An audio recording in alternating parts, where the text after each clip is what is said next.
tem um vídeo que eu separei aqui sobre a bolha do futebol brasileiro. No processo de discussão da SAF, a gente vem falando muito como o futebol está inflacionado, como Confiança teve muita dificuldade em montar esse elenco agora, devido às altas pedidas dos jogadores que foram sendo contratados e tivemos que fazer, como é que eu posso dizer, bastante malabarismo para poder fechar esse elenco, porque realmente financeiramente estava pesado. E esse mercado está inflacionado, muitos dizem que tem uma bolha no futebol, e tem aqui um vídeo do UOL falando sobre a bolha do futebol brasileiro. Vamos ver aí esse vídeo aqui. Vamos reagir a esse vídeo e vamos aqui ver como anda isso e o que é que isso pode nos impactar. Beleza? É um vídeo de 11 minutos aqui do UOL. Espero não tomar strike disso, senão, enfim, se tomar, tomou, né? Aí eu só peço desculpa e segue o baile. Então, beleza, vamos lá. Deixa eu ver se é assim. Acho que assim eu fico aqui cortando um pouquinho da Domitila, mas não tem problema não. Então vamos lá ouvir essa debate aqui no UOL Sport. Reclamações com um mercado super inflacionado. Os valores de contratações dos salários dos jogadores disparou. Em agosto de 2024, o valor gasto bateu 2 bilhões de reais. É isso mesmo? É surreal esse número, né? Em compra de direitos, né? É isso, Dom. Que deu nas 2 janelas do ano passado, sim. Já até deve ter passado um pouco, porque a gente não pegou aí as contratações finalzinho do ano passado, que são poucas, né? Não teve tanta assim, mas teve ali alguma coisa, né? Mais de 2 bilhões ano passado. Claro que isso não pega a gente aqui da raia miúda, mas isso atrapalha, porque se os caras estão ganhando bem, isso vem em cascata, né? Se isso vem em cascata, essa supervalorização, 2 bilhões de transferências na Série A, faz com que os jogadores que naturalmente estariam na Série A vão para a Série B, e os que naturalmente estariam na Série B vão para a Série C, só que os salários não acompanham essa descida, os salários meio que se mantêm. Então tá mais caro manter um time na Série B, tá mais caro manter um time na Série C. E pra gente que não é do estado rico, que circula dinheiro, não tem grandes patrocinadores e não é SAF, fica complicado fazer as coisas, por isso que eu trouxe esse debate para cá. Por que está acontecendo isso, PVC? Por que o futebol brasileiro ficou tão caro? O Rodrigo vai explicar mais tecnicamente, mas eu acho que tem uma bolha, que provavelmente vai explodir, né, Rodrigo?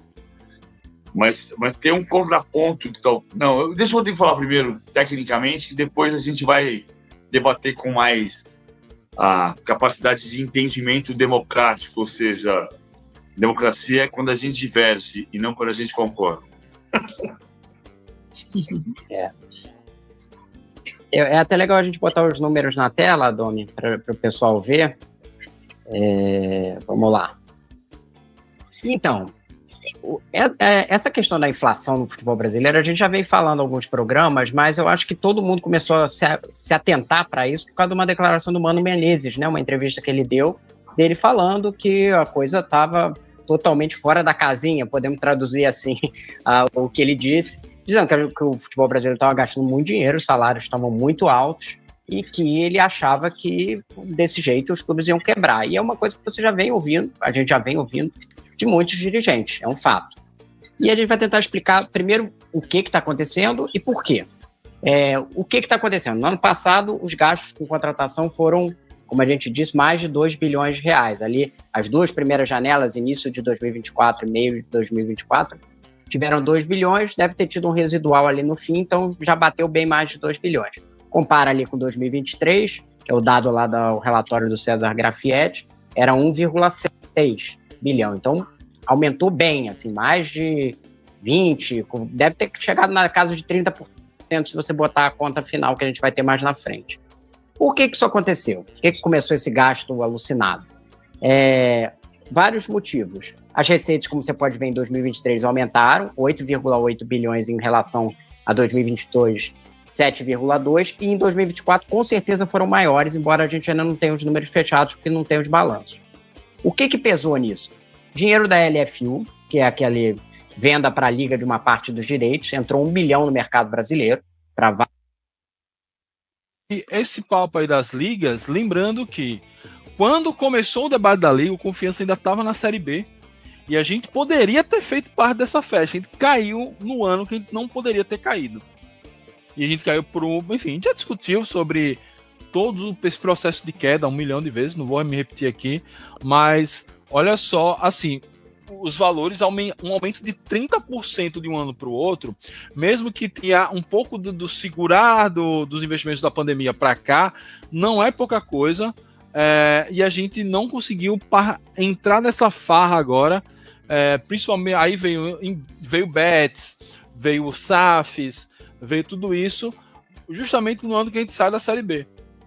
Se a gente consegue ficar 22, 23 na Série B, que seja, 22 pelo menos, a gente teria acesso a uma das ligas, por exemplo, CSA e Náutico ficaram numa das ligas. Poderia ter acesso a um patrocínio de bet maior. Agora as bets, a tendência talvez seja diminuir esses valores no investimento de futebol, porque as bets estão preferindo investir em influenciadores digital do que no futebol. Hoje tem influenciadores digitais recebendo das bets um patrocínio quase igual a um clube de futebol. E é muito mais fácil de controlar e mensurar, e o engajamento desse povo aí que segue influenciador é bem maior do que o futebol. Futebol, a gente não quer saber muito de patrocinador. Patrocinador é bom porque traz jogador, mas enfim, a gente tá afim de bola no campo mesmo. Então a gente tá fora ficou fora dessa festa, sofremos com a bolha na hora de montar os elencos, tanto é que desde da queda a gente nunca mais brigou para subir de divisão, por isso que agora vem a SAF para tentar regularizar isso. O problema é, se a SAF de Confiança vem e essa bolha estoura, a gente chega atrasado, a gente chega na festa com churrasco frio, cerveja quente, todo mundo meio bebo, uma festa desanimada, e aí é complicado. Vamos ver aí, continuar a análise do Rodrigo Matos. Vários clubes que tiveram essa venda dos direitos do brasileiro antecipada, né?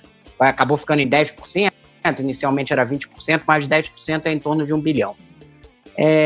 Os patrocínios, bet, principalmente, e aí eu botei aqui só 2 exemplos, não é muito para centrar, mas só para ver como saltou, né? O Corinthians tinha uma renda ali de 22 milhões com a Neoquímica, que foi para quase 100, mesmo já com a Vai de Bet já era muito mais de 100, depois com a Sport da Sorte ficou em 95. E o Flamengo era 45 e foi para 100 milhões no PixBet, isso em 2024, sendo que em 2025 já ainda teve um novo salto, não só para esses clubes, mas para outros clubes. Todos tiveram aumento por conta das bets, cada vez elas disputando as camisas dos times, porque elas estão em momento de regulamentação. Então, cresceu muito o dinheiro de receita comercial. Cresceu não, dobrou, ó. O Corinthians, praticamente com a bet, ele quintuplicou os valores, e o Flamengo um pouco mais que dobrou o investimento. Então, realmente a bolha, enfim, é muita grana e, como eu falei, é uma cascata. Flamengo e Corinthians estão muito distantes da nossa realidade, mas isso vai se alastrando por todo o futebol. E o terceiro motivo são as SAFs.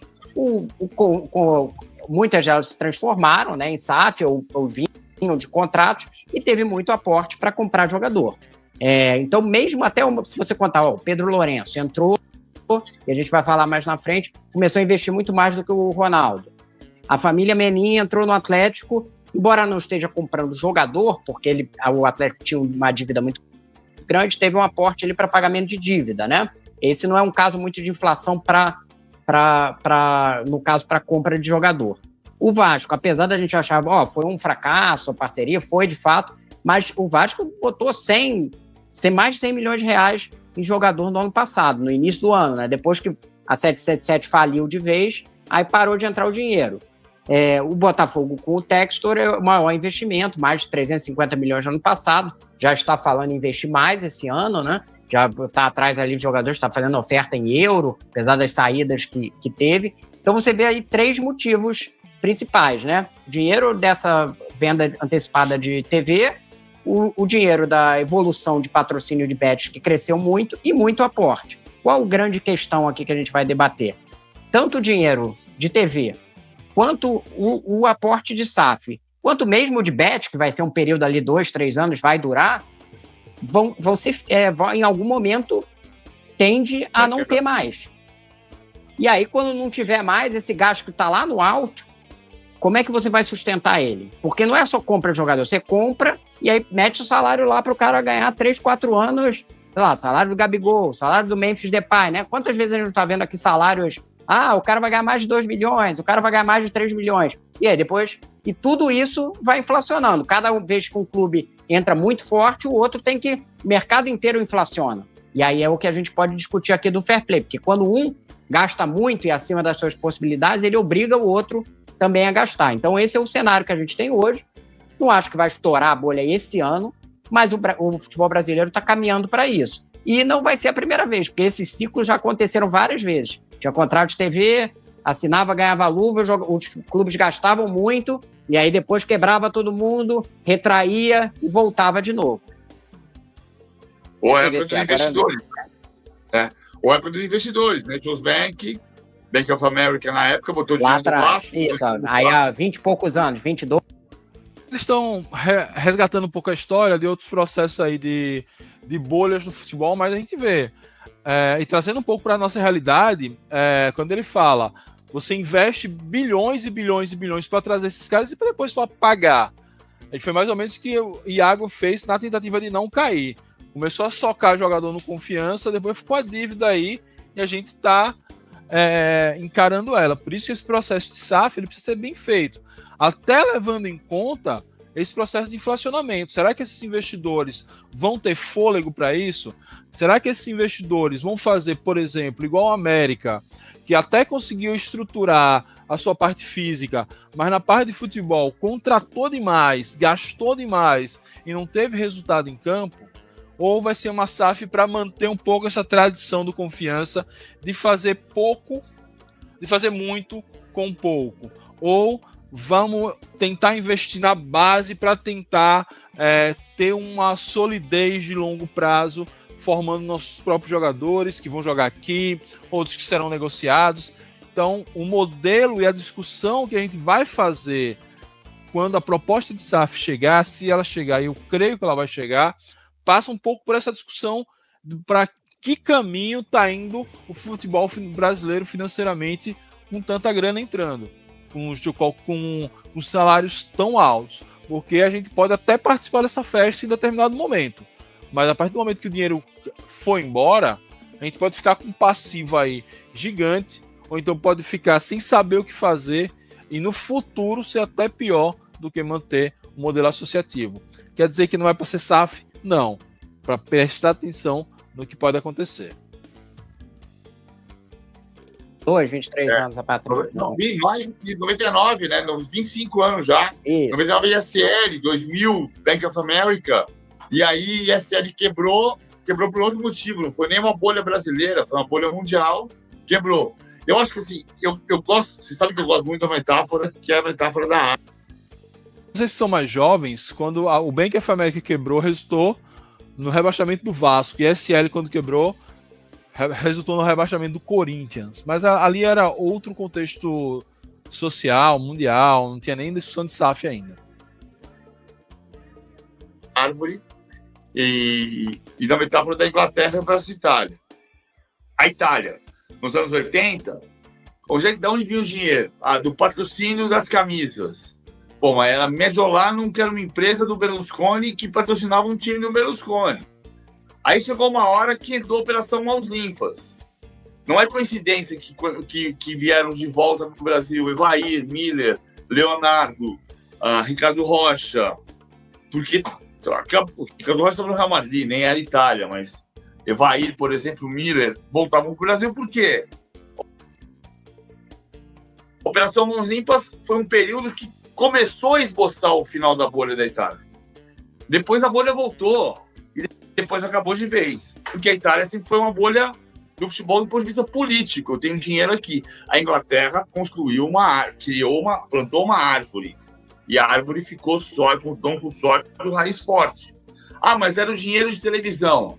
Era o dinheiro de televisão que você tinha uma projeção de que a Sky ia colocar mais dinheiro, e depois mais dinheiro, e depois mais dinheiro, até que chega uma hora que está diminuindo agora, mas era mais dinheiro, mais dinheiro, mais dinheiro, e junto com isso tinha o marketing. Ou seja, a questão da pré-temporada tão polêmica dessa semana, os clubes ingleses iam vender sua imagem no Japão, na Ásia, na China, no Japão, na Coreia, e era uma tentativa de fazer o campeonato virar melhor.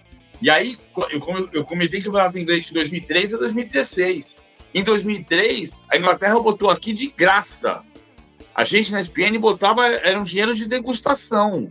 Toma aqui uma gotinha desse vinho, que você vai ficar viciado e depois vai tomar todo dia 3 garrafas.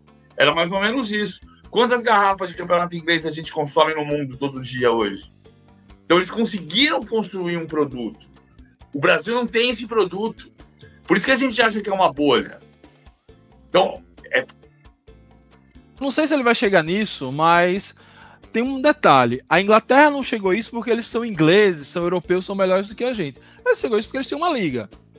A Premier League não é Premier League, não é England Championship, etc. À toa. Existe uma liga que organiza os clubes para montar essa estratégia que aqui no Brasil a gente não consegue. A gente não consegue na Série A, não consegue na Série B, não consegue na Série C.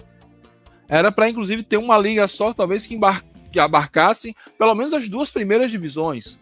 Ou igual a escola de samba, talvez, cada liga uma divisão, e quando você vai aderindo uma a outra, enfim. Esse é o grande segredo do futebol inglês. Vamos aí ver o que é que ele vai concluir dessa fala. é provável mesmo que essa bolha estoure daqui a pouco.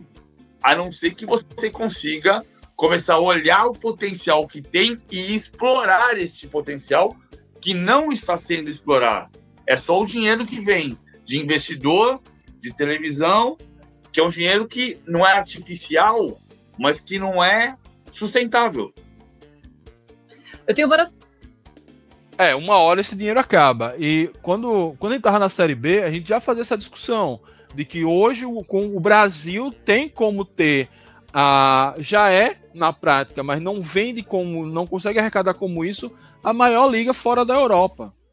A maior liga fora da Europa, brigando com algumas ligas ali menores da Europa. A gente tem um problema até de fuso horário.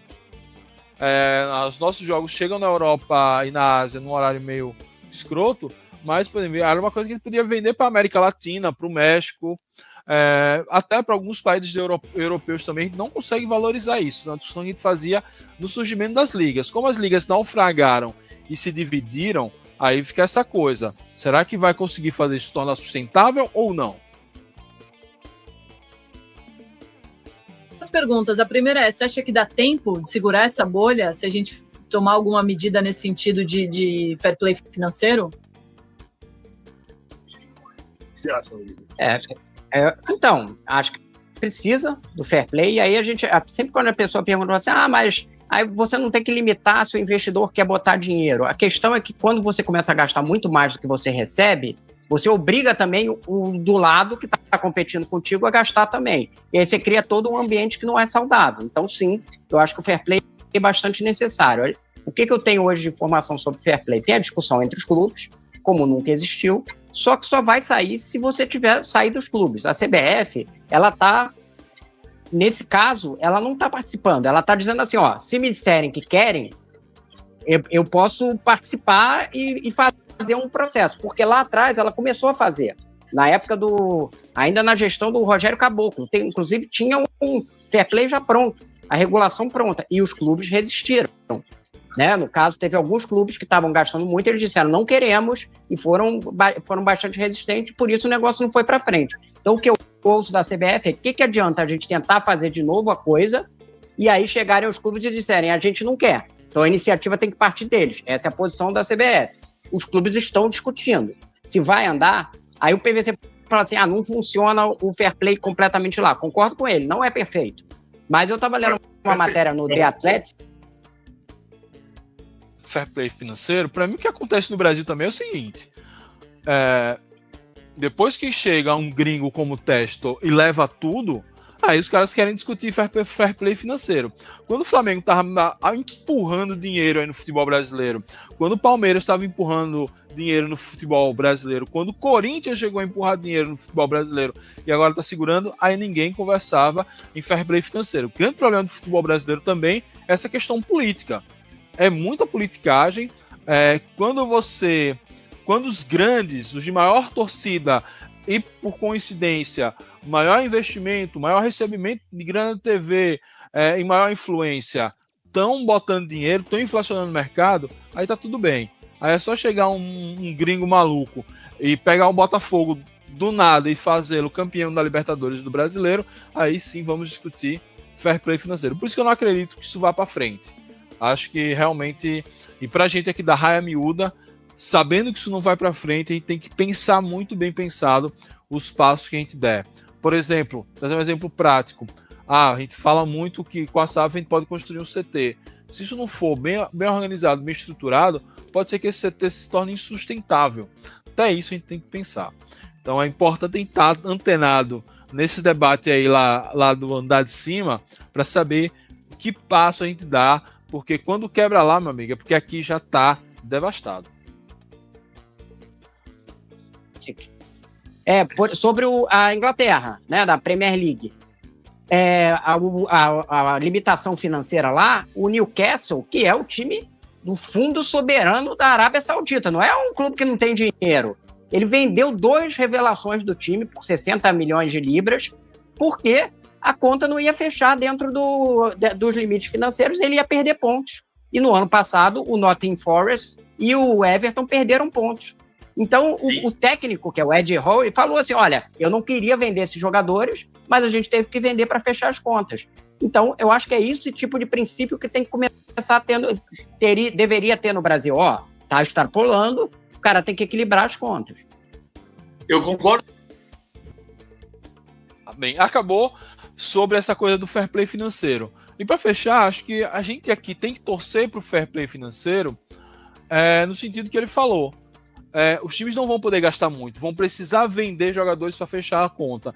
E para fechar a conta em cima, toda aquela cascata que vai descendo, inflacionando para baixo, a partir do momento que estanque em cima, estanque embaixo também.